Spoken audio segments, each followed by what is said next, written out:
cuentas corrientes por cobrar y otras cuentas por cobrar. Entonces, igualmente, ya se lo dijimos, acá se incluye todo lo que sea cuentas por cobrar, incluidos los arrendamientos financieros que tenga por cobrar, para que les sirva como fuente de consulta en el momento que estén preparando la declaración. Entonces, ¿qué debo de tener en cuenta desde el punto de vista tributario? Que el valor patrimonial por el cual debo declarar mis cuentas por cobrar es el valor nominal de la inversión. ¿Sí? ¿Cuánto fue mi cuenta por cobrar inicial? ¿Sí? El valor nominal. El valor nominal, no el reconocimiento inicial. ¿Qué tenemos? Que para efectos de las cuentas por cobrar podemos tener diferencias, ¿sí? Pero en el momento de su reconocimiento inicial va a ser igual entre contable y fiscal. Y sí se van a generar posiblemente diferencias que van a surgir por la financiación implícita que no tiene efecto tributario. Entonces, como sí tiene efecto contable y no tributario, ahí voy a tener una diferencia. ¿Qué debo tener en cuenta? Que cuando tengo cuentas en moneda extranjera, opera lo mismo, el reconocimiento inicial de lo que ya vimos para el otro tipo de activos. Y también puedo tener diferencias por el deterioro de cartera, en razón a que para efectos contables le hago y para efectos tributarios tengo en cuenta lo dispuesto en el artículo 145 que me determina si usted puede hacer una provisión individual o general o por concepto se podría hacer también de manera combinada.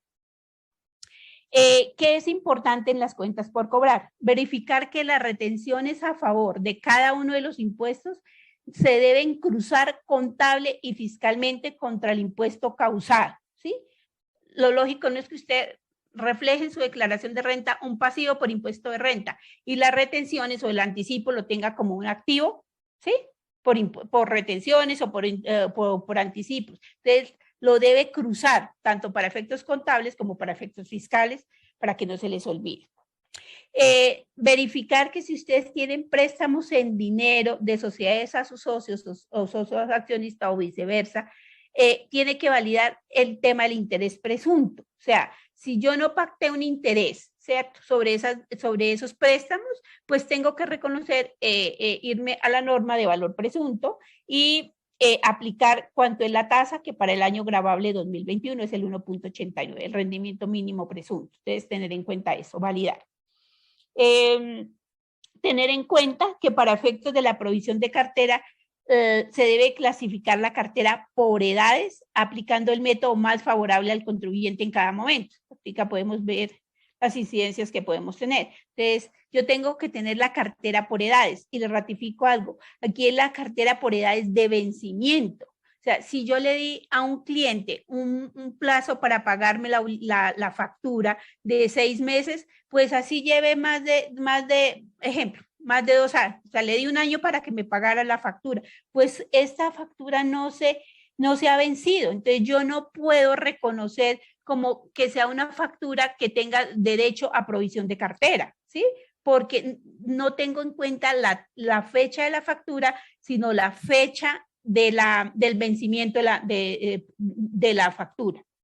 Cuando tengo operaciones con vinculados en el exterior, zonas francas o países de nula o baja imposición, que debo tener en cuenta que debo dar cumplimiento al régimen de precios de transferencia. Y pues acá no, si doy cumplimiento en el caso de las cuentas por cobrar o de los préstamos al régimen de precios de transferencia, pues así sea con un socio, pues no tendría interés presunto porque me tengo que ir observando los ajustes o las diferencias que me salgan por efectos de la aplicación del estudio de precios de transferencia. Y como dijo Jacqueline, en la declaración de renta debería incluir no el valor del interés presunto, sino el valor del interés que me dé de acuerdo al método al estudio de precios que hice. Bueno, entonces acá va a tener una diferencia para que lo tengan en cuenta. Entonces, para efectos fiscales, pues los métodos que yo tengo para provisión de cartera, deterioro de cartera, la denominó la reforma de 2016, me dice que puede ser o la provisión individual, que es el 33% del valor nominal de las deudas que lleven más de un año de vencidas, ¿sí? De vencidas, no de emisión de la factura. O la provisión general, que son deudas del 5%, si está entre 6 y 6 meses de vencidas, 10% si lleva de 6 a un año, y 15% deudas de más de un año. recuerdo, fecha de vencimiento de la factura, no es la fecha de emisión de la factura. Entonces tengo que mirar si en algún cliente no le di crédito y le dije me paga de contado, entonces la fecha de la factura, en ese caso, sí debe corresponder con la fecha de emisión de la factura, pero tengo que mirar. Para provisión de cartera, ¿qué tengo que tener en cuenta? Que tengo que cumplir con unos requisitos especiales. Y la norma me dice que la respectiva operación se haya contraído con justa causa y a título oneroso, obvio. Que se haya originado en operaciones propias de la actividad productora de renta. Que se haya tomado en cuenta al computar la renta declarada en años anteriores, ¿sí? O sea, que hubiese pagado impuestos sobre eso. Que la provisión se haya constituido en el año periodo gravable de que se trate, obvio. Usted si no la tiene registrada, pues no la puede solicitar como deducción. Que la obligación exista al momento de la contabilización de la provisión, obvio que la tengo, porque si no la tengo contabilizada como la provisión. Y que la deuda, que la respectiva deuda se haya hecho exigible con más de un año de anterioridad y que se justifique su dudoso o difícil cobro. Acá tenemos un ejemplo que les va a quedar de consulta cuando yo hago el método individual, ¿sí? Entonces acá tenemos obligaciones que llevan más de, entonces, sin vencer no tengo ningún, 800 millones de pesos, no hago provisión. Entre 0 y 90, 1868, tampoco tendría por el caso, por el método del sistema general. Entre 91 y 180 tengo 373. Si utilizo el método general, puedo provisionar el 5%, es decir, 18 millones. Entre 181 y 360, el 10%. Entre 361 y 720, el 15%. Y entre más de 720 días por el sistema general, el 15%. Por el método individual, ¿qué pasa? Entonces, que si lleva más de 360, tengo el 33%, es decir, 210 millones de pesos en este caso.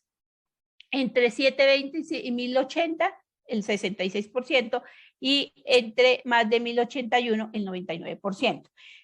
Recuerden que este valor que yo determino acá va a ser el valor patrimonial, o sea, lo que antes se llamaba en el Plan Único de Cuentas provisión de cartera, 1399, ¿sí? Este es el valor que me va a quedar como valor patrimonial, pero para efecto de saber cuánto es mi deducción o mi ingreso por recuperación, no tengo en cuenta esto en un principio. Entonces, ¿yo qué tomo? El saldo a 31 de diciembre, tanto de la provisión contable como la fiscal del año anterior. Hay diferencias. Voy a los castigos soportados. ¿Cuánto de lo que yo tenía en provisión de cartera lo castigué porque está soportado? Acuérdese que lo debo soportar, pues que porque efectivamente tengo las pruebas para soportarlo. Luego hago el ajuste de las reclasificaciones, provisiones o recuperaciones. Y esto sí me determina cuánto es el gasto del año gravable. Entonces, en este caso, ¿qué vemos? Vemos que si yo me voy desde el punto de vista fiscal, porque acá el contable se me pierde, entonces desde el punto de vista fiscal, yo inicié con un saldo en la cuenta 1399 de 490 millones de pesos. Tengo los castigos, las reclasificaciones y tengo que llegar al saldo fiscal. ¿A cuáles? A esto de la 1399, 555. Pues, ¿cuánto va a ser mi gasto en renta? 260 millones. O sea, la deducción que voy a solicitar por provisión de cartera va a ser de 260 millones de pesos. Entonces, esto es lo que voy a manejar como gasto. También, ¿qué dice la norma? Pues que yo no puedo solicitar un gasto por cartera mayor al gasto contable. Entonces, acá vemos que el contable son 310, el fiscal 260. No tengo problema. Mi deducción fiscal procedente, en este caso, sería de 260 millones y voy a tener una diferencia de 49 millones, pero la fiscal está por debajo de la contable. En la provisión general, entonces, ¿qué pasa si yo utilizo el método general? Entonces, acá cuando llegue la 1399 va a ser 226 millones de pesos. Es el mismo ejercicio que se hace, las mismas cifras. Parto fiscalmente los 490 millones de pesos, llevo los castigos soportados, las reclasificaciones, tengo que llegar al sistema o al método que estoy utilizando, en este caso a la general, 226. Entonces, acá me da que no hay gasto, se me volteó y acá sería una recuperación grabada. Entonces, para que lo tengan en cuenta el sistema general.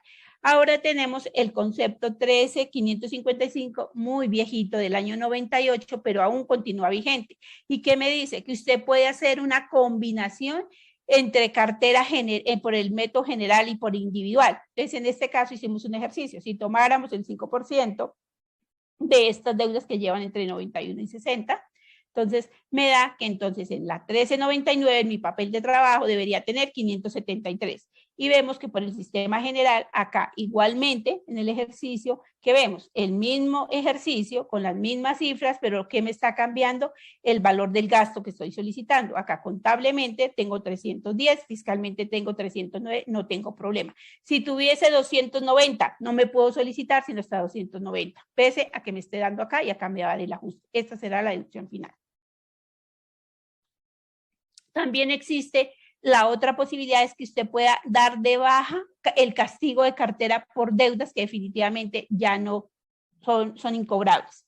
Entonces, en este caso, si usted ya había provisionado el valor de una deuda o el 80, el 60%, el 50% de una deuda, pues usted ya no se puede tomar todo el castigo de cartera del valor nominal de la deuda, es el saldo que le quede, ¿sí?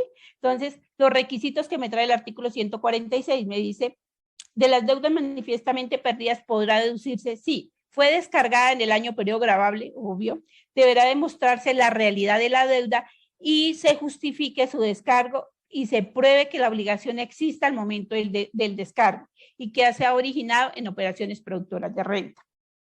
Y también me dice que son deducibles o manifiestamente perdidas cuando el cobro no se pueda realizar, ya sea por insolvencia del deudor o los fiadores, no hay quien me pague, por falta de garantías o cualquier otra causa que permita considerarlas como perdidas de acuerdo con la sana práctica comercial. Pero tengo que tener un soporte de los abogados, ya sean externos o internos, donde me justifique. No es el contador que diga, no, ya no se puede recuperar y me doy la deuda por castigo y me la tomo como deducible. No. ¿Sí? Siempre le van a pedir el informe del abogado. En el 2516, ¿qué se incluye? Los saldos que representen derechos de cobro a favor de la entidad. Entonces, todas las cuentas por cobrar se deben reportar acá. ¿Qué efectos fiscales? Pues para efectos fiscales, el deterioro, pues voy a tener diferencias porque contablemente tengo un deterioro por un valor diferente al deterioro fiscal. La estructura del formulario continúa siendo la misma.